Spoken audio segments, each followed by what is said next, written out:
Morning Consumer 10 this morning, we're talking about your bank accounts and a common mistake many consumers don't realize they're making. Joining us this morning is the president and CEO of the Farmer Citizens Bank, Coleman Clougherty.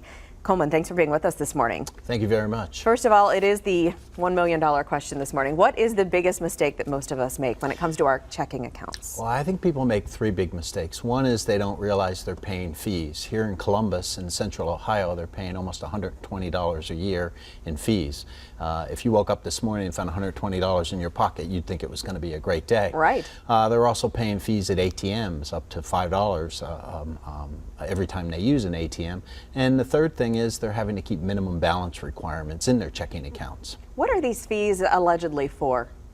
Well, obviously running a bank costs money, and the Sure. fees are essentially to cover the cost, is what we're told. But really, it's part of the overall profitability of all financial institutions. And a lot of those fees started when we had, some economic problems as a way, I guess, for banks to increase their bottom line. But those fees never went away. They stayed with us. No, and they've actually increased. So you couple that with not receiving any interest or rewards in your checking account, and you can see it can be almost maybe $250 a year that you're giving up. You multiply that over a bunch of years and you can see why it's just as important to look at your checking account as it is to look at your retirement accounts and your other investments. And how do we do that?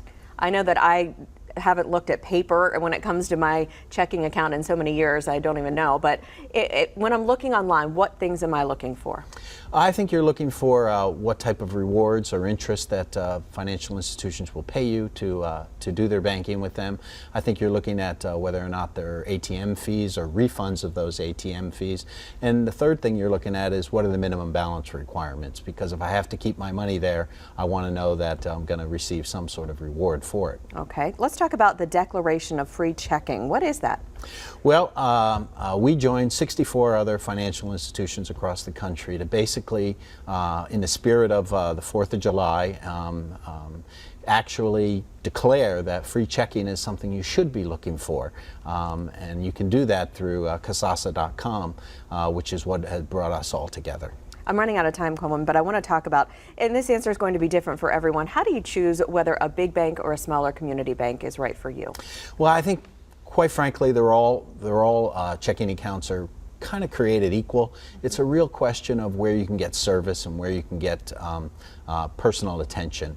And in the event you have a problem, where you can talk to somebody who can really solve that problem. For some person, it's going to be more important to them to know their teller, and for someone else, it could be just the convenience of having an ATM close. Yeah, in it their isn't. neighborhood. It's when you have a problem that Sure.